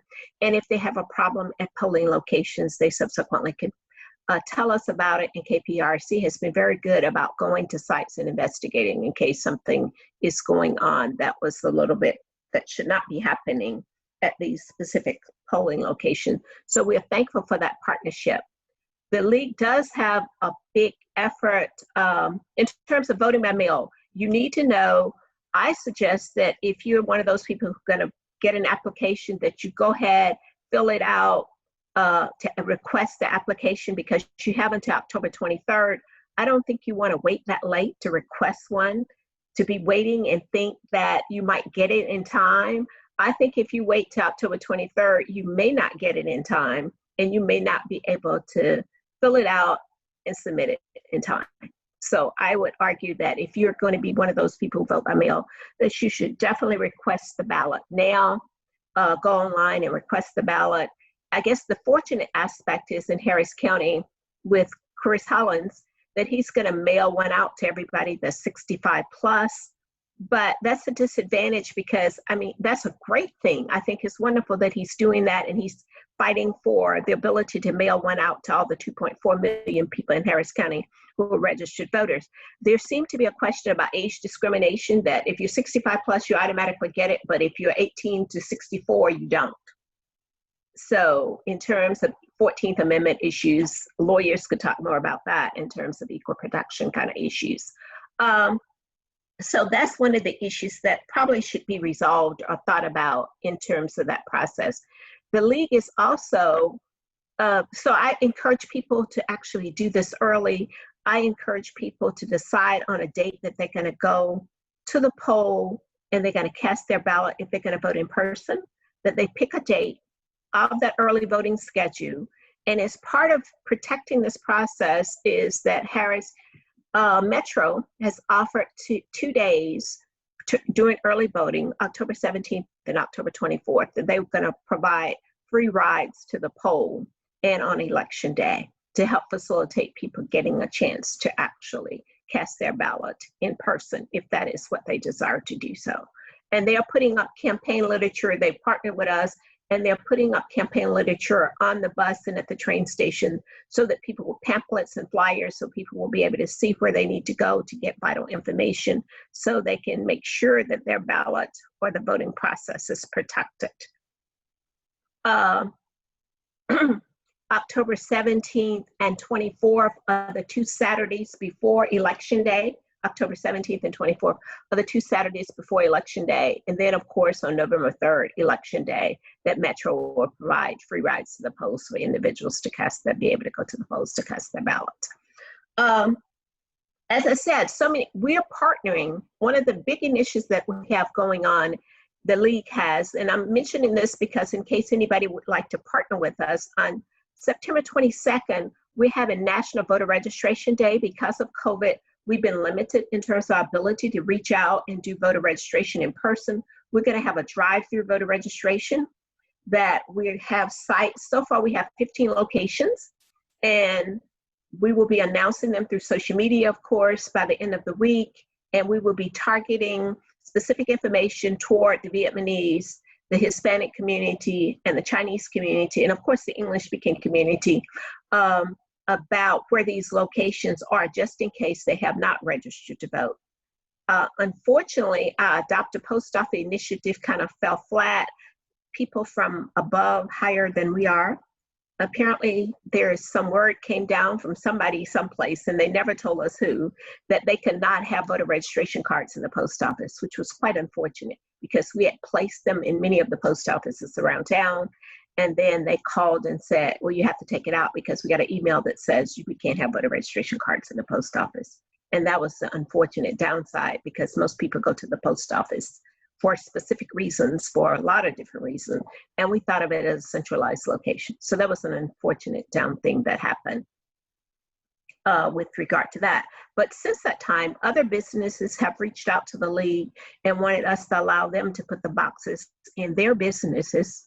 And so we've had that kind of thing. So, and people have called us up and say, I know some businesses, could you give me 10 boxes or 20 boxes? I will place them around town in various places. The part that's so disheartening in this whole thing about voter protection and election protection is that the variation among counties, everybody does not live in Harris County. It seems that Harris County has done a phenomenal job in terms of trying to reach out, make sure people have access to the ballot, put in safeguards and protection. But in other counties, surrounding counties, the same things are not taking place. And that's kind of unfortunate because that means it depends on where you live. The idea of the 14th Amendment and the whole equal protection argument is it determines where you live, whether or not you get that equal protection or you get access. And that's quite unfortunate in terms of voter registration. And one of the missions of the league is to empower voters and defend democracy. So we were, the league did in fact, was in the process of writing an amicus curiae brief to support the Harris County in that effort to actually mail out ballot to every registered voter in the county. but that should be an initiative that is taking place all across the state of Texas instead of just limited to the idea of Harris County. So that's the kind of unfortunate aspect that's going on in terms of that particular issue.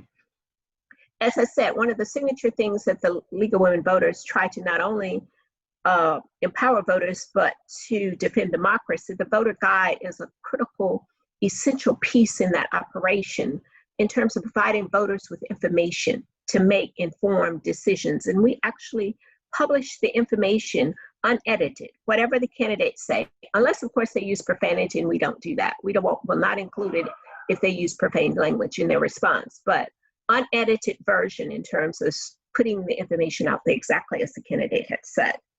The League of Women Voters, I actually copied some of it and put some of those information in terms of where people could go for the various language for election protection and find that information.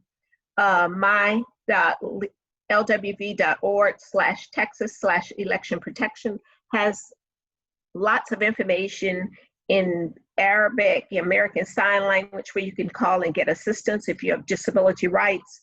You can do it if you got Korean language, Vietnamese, because I think only in Harris County, I know that they published a ballot in Chinese, Vietnamese, English, and Spanish, and I'm not sure of what additional languages that it might be published in order to give access.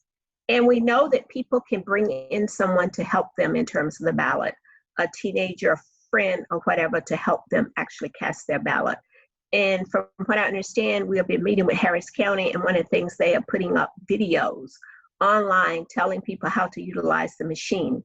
One of the downsides is very critical that people know this in terms of protecting their voting rights. They will probably have lots of new poll workers. So that means an educational process. So if you know your rights before you go to the polling place, you'll be guaranteed and insured having your rights. More so than if you don't know, you could easily be intimidated and not get the service or not be afforded the opportunity that you need in terms of, and others have already said, it is critical that you do have people who will become poll watchers. A friend of mine, she volunteered last time in 2018 for the Texas Civil Rights Project, and she was a poll watcher to see what's going on at the polling places to ensure, and she was able to help a woman get the document she needed in order to show it.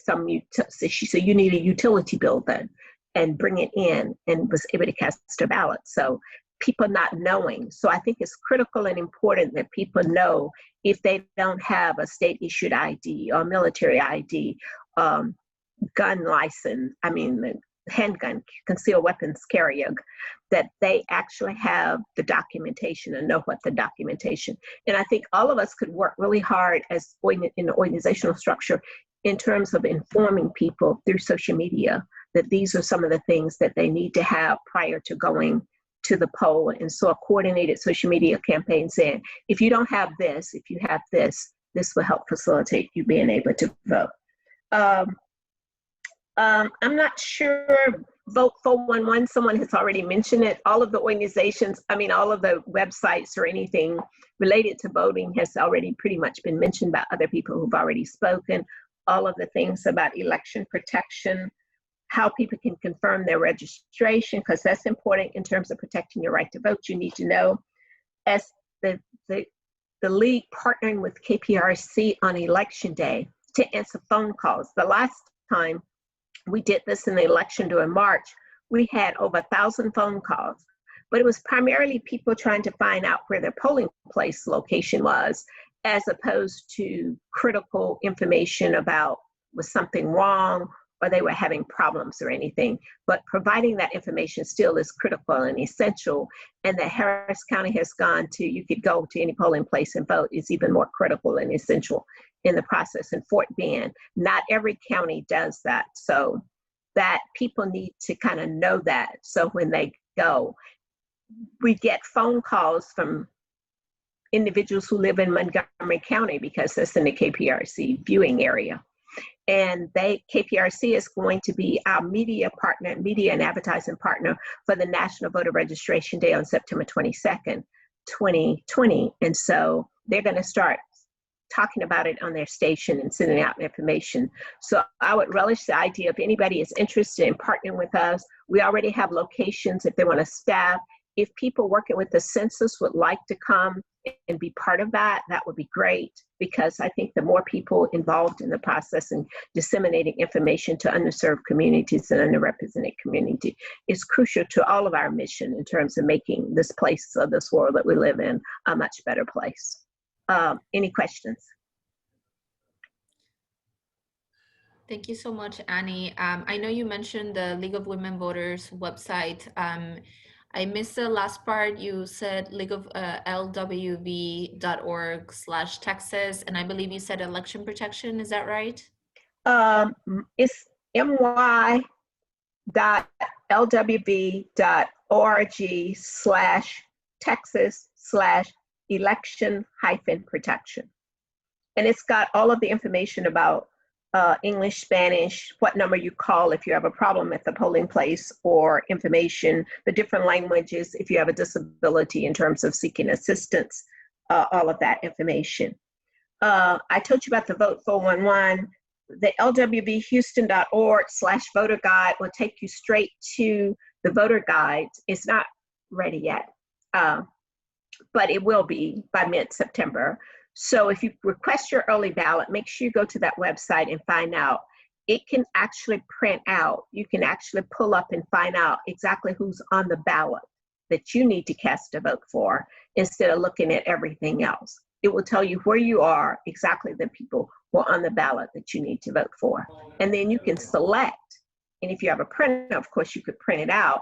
But I would do the quick cheat sheet just in case, because you can't take your phone into the polling place. I think everybody knows that already, but we probably need to issue reminders that you won't be able to save it as a document on your phone.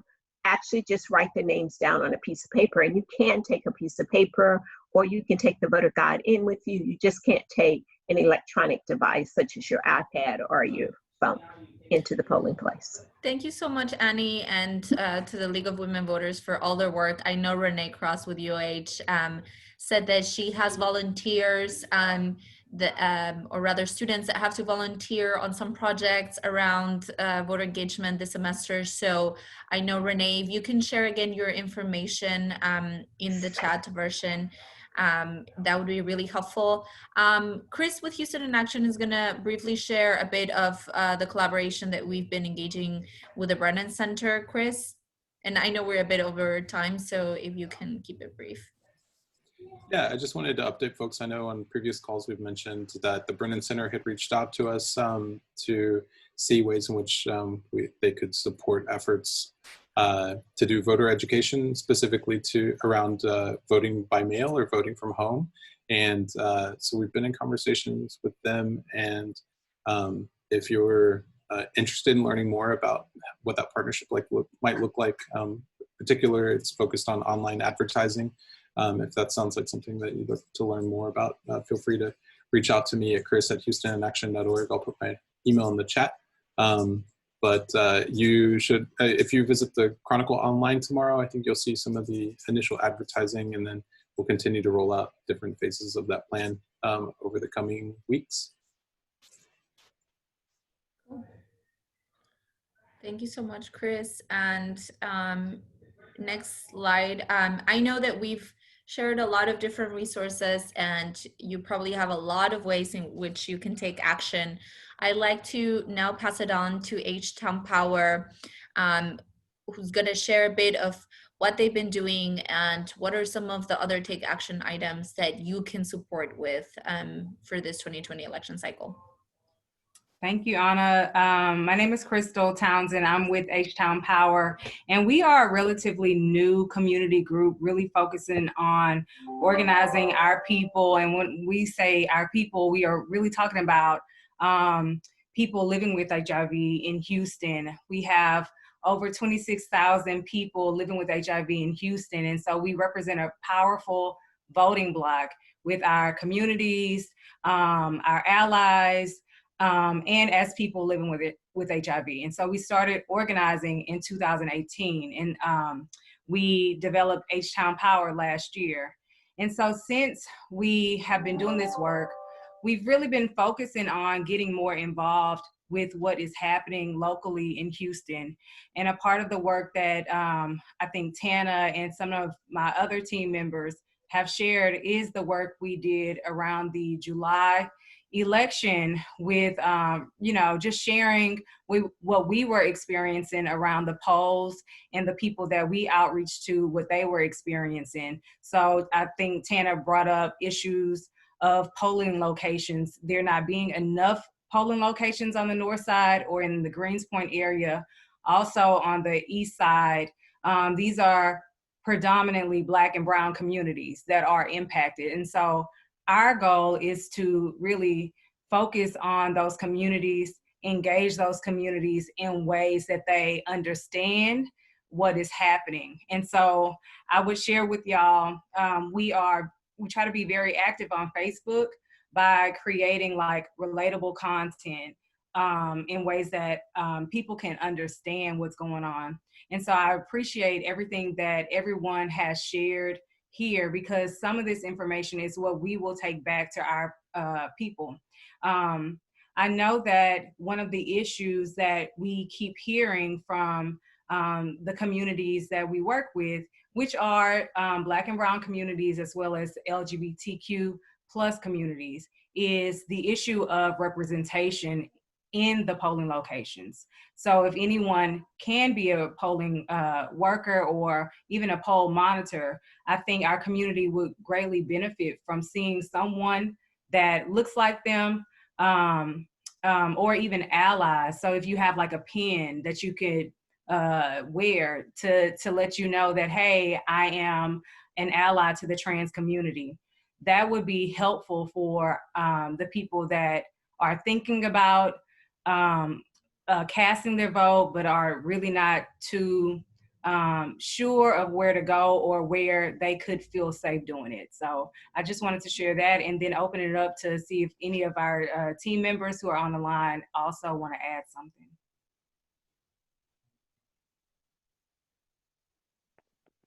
Hi, this is Hannah from HTown Power. It's one thing that when we create, like Chris was saying, we created HTown Power came out of the Positive One Network. But our main focus is this election and any other election. How do we effectively get our people to vote, but most of all, get educated? Education and how to read that ballot and everything else that goes along with the election and the right of people, Black and brown community. It is very important. And that is one of the big focus that HTown Power is doing, is educating. And we do that, like Phil said, Facebook, we do it through StreamYard, we do it through Zoom, we do a number of avenues. But our main focus is really putting in language that our community can understand.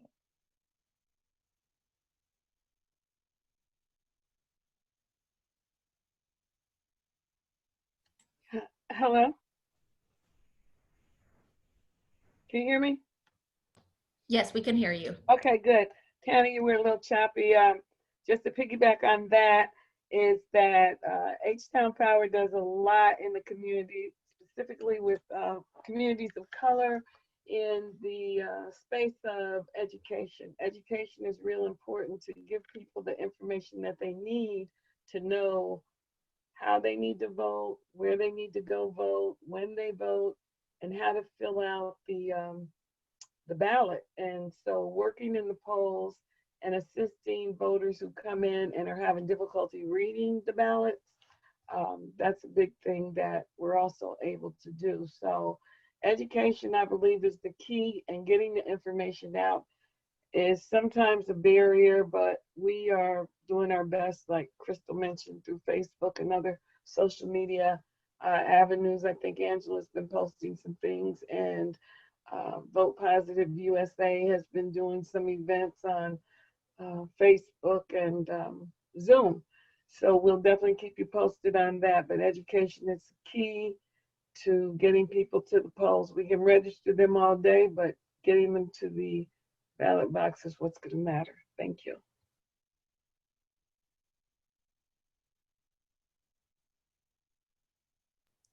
Thank you so much to our HTown Power friends, and thank you for your leadership in this important work. We're very happy to have you in the space.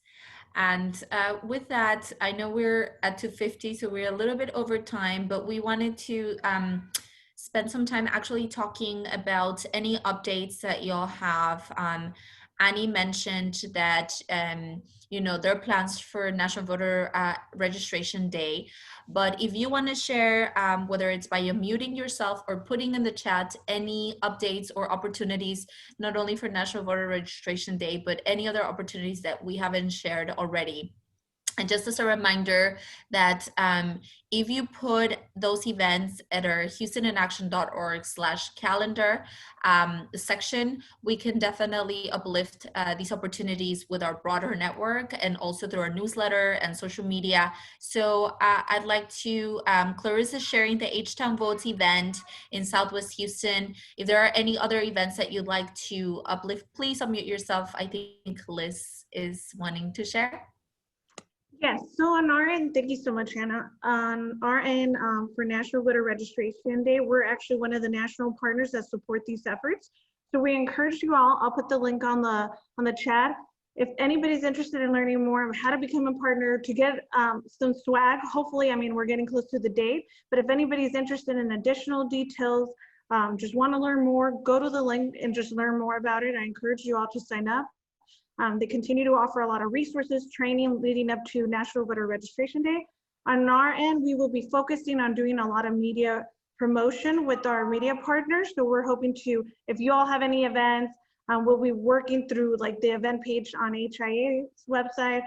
And so we can share some of those. We do get media asks, and if you're having any particular event that we can promote, we'd be happy to do so. A lot of our work will continue to be digital, but if there's anything that we can support locally here and send more people to register to vote leading up to the deadline, we'd be happy to do so and collaborate with you all. So thank you for that, Anna. Thank you so much. And Grace, if you want to unmute yourself and share a little bit about this opportunity with high school and college students, that'd be really great. Don't want to put you on the spot, friend. Hi, good afternoon. Hola, Ana, and hello to all the wonderful civic engagement partners. Today was an amazing call. Oh my God, so many partners, so many resources. I brought so many notes. Thank you, everyone. But I had mentioned to Ana that I wanted to share that Univision, those that don't know, Univision Spanish Media Network, launched in September the Vota Conmigo, Vote With Me campaign, and it has several aspect. Is TV, is radio, is digital, you know, online. But today in particular, I wanted to share that we have a challenge, un reto, Vota Conmigo challenge, or reto de Vota Conmigo, where we're calling out all high school and college students, well, high school seniors, I should say, you know, those that are eligible to vote, high school seniors and college students, to invite, to motivate other people, their family, their aunts and grandma, grandpa, friends, cousins, everybody, to motivate to vote. And we're asking them to produce a video with their phone, 15 seconds or 30-second video in English or Spanish, and to submit the video before October 6th in the website that I included in the chat, before, like I said, before October 6th. And a winner is gonna be, you know, 3 winners actually are gonna be selected. This is a national contest, it's not only Houston, it's a national. And the first place will get $5,000. Second place, $3,000, and second place, $3,000, third place, $1,000. So what we're trying to do with this challenge is to have, you know, students, college students, high school students motivated, excited about it and thinking, okay, maybe I can win, you know, that money to help me with school. But at the same time to, again, what we're all trying to do, motivate people to register to vote and to vote. So thank you, Ana, for the opportunity. And like this campaign, of course, the Vote Conmigo campaign, will focus on voter registration, and then we'll phase 2 get out and vote. And we're having TV specials, public service announcements, a lot of stuff going on right now.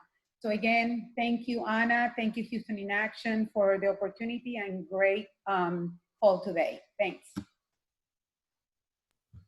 Awesome. Thank you so much. And I know folks are sharing in the chat. If you can continue sharing while I move on to the last slide about our upcoming dates to meet. So next week, we actually have an amazing opportunity with Black Sheep Agency, which is the agency that is supporting the county clerk's office in doing a community campaign for Vote Your Way during this election. So we definitely want to invite you to participate. This will be a 2-hour session in which they hope to actually share a survey with everyone beforehand and then have a very interactive session where we want your feedback and expertise to see how we can utilize this campaign to best inform our different communities. So that's next Tuesday, September 14th from 2:30 to 4:30. The meeting invite will be in the Voter Engagement Working Group Basecamp. But as always, feel free to email me or share a message there if you don't have the details. My email is anna@houstoninAction.org. And then our next Voter Engagement Working Group session will be on Tuesday, October 13th. So we'll skip our 22nd of September meeting for National Voter Registration Day. So we'll definitely be checking out all of your different digital and in-person events. And so these are our next 2 meetings. So again, if you don't have the Voter Engagement Working Group Basecamp project as part of your projects, let us know. I know that y'all are in different Basecamp sections. And next slide. So this is our contact information. Feel free to reach out to us. I know that some of you have reached out to me with different questions, and also utilize our message board on Basecamp. We check it every day. So if there's any questions or comments, I know that sometimes those questions are also applicable for the rest of the organizations in that Basecamp. So thank you so much. Also, Chris shared HoustonInAction.org/elections. Hashtag key info. That was a lot of different symbols in that comment, but please check out our HoustonInAction.org/election website, where we have a lot of different resources and information for y'all. If there's nothing else, thank you so much on behalf of Houston in Action and to all our panelists and to all our different member and partner organizations for making this panel and this meeting possible. And I hope that you all have a good week, and best of luck to all the parents that are back in school, and hopefully it will be as smooth as always. Yes.